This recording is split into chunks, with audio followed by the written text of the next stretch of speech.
तो वहीं सीएम भूपेश बघेल ने बीजेपी पर निशाना साधा है। उन्होंने कहा है कि आजकल बीजेपी के बड़े नेता दिख नहीं रहे। रमन सिंह, धर्मलाल कौशिक नहीं दिख रहे हैं, ब्रजमोहन अग्रवाल भी नहीं दिख रहे हैं। हर जगह ओम माथुर ही दिख रहे हैं और बाकी नेता ट्विटर खेल रहे हैं। ये कह रहे हैं भूपेश बघेल कि बीजेपी ने अपनी हार स्वीकार कर ली है। तो भूपेश बघेल ने बीजेपी पर यह निशाना साधा। उन्होंने कहा कि आजकल बीजेपी के बड़े नेता नदारद हैं, दिखाई नहीं दे रहे। रमन सिंह, धर्मलाल कौशिक कहीं नहीं दिख रहे हैं, तो वहीं ब्रजमोहन अग्रवाल भी नहीं दिखाई दे रहे हैं।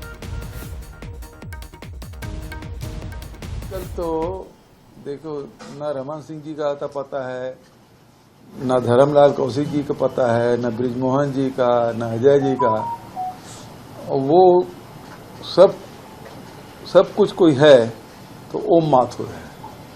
आजकल मीडिया में भी वही दिखाई देते हैं, इंटरव्यू भी वही दे रहे हैं, दौरा भी वही कर रहे हैं, और ये लोग केवल ट्विटर खेल रहे हैं। अपनी हार स्वीकार किए ना, वो हारे तब तो हम जीते भाई।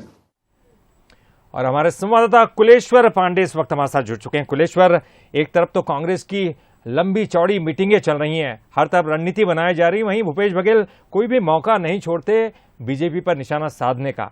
बीजेपी के नेताओं की तरफ उनकी दृष्टि अब चली गई है।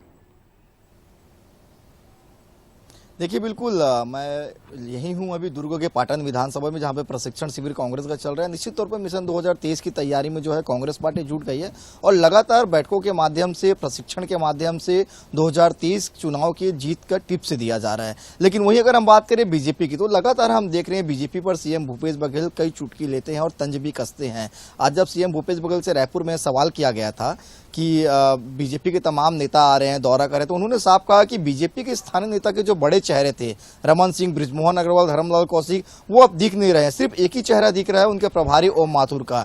मीडिया में भी वही दिख रहे हैं और दौरे में भी वही दिख रहे हैं। तो आखिर स्थानीय नेता कैसे गायब है, क्यों गायब है? उन्होंने ये भी कहा कि बीजेपी ने अपनी हार मानी थी, बीजेपी हारी तो हम जीते, और उन्होंने हार स्वीकार कर लिया है। साथ ही उन्होंने ये भी दावा किया कि इस बार 2023 के चुनाव में भी बीजेपी हारेगी। कहीं ना कहीं 71 के साथ कांग्रेस पार्टी सत्ता में बैठी हुई है।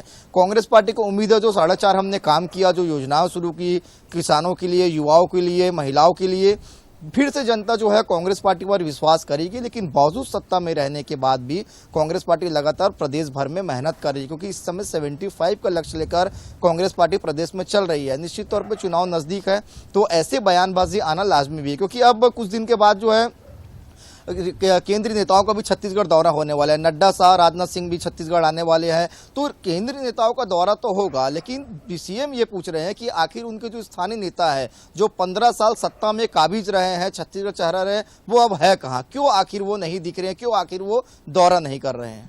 बिल्कुल, लेकिन कुलेश्वर, अगर भूपेश बघेल के ये कहने पर बीजेपी सक्रिय हो गई, बीजेपी के ये बड़े नेता सक्रिय हो गए, तो मुश्किलें भी तो उनकी बढ़ जाएंगी। रमन सिंह, धर्मलाल कौशिक और ब्रजमोहन अग्रवाल सक्रियता अपनी दिखाने लग जाएंगे, तो निश्चित तौर पर कांग्रेस के लिए भी मुश्किलें बढ़ जाएंगी। बहुत बहुत शुक्रिया आपका इस पूरी जानकारी के लिए।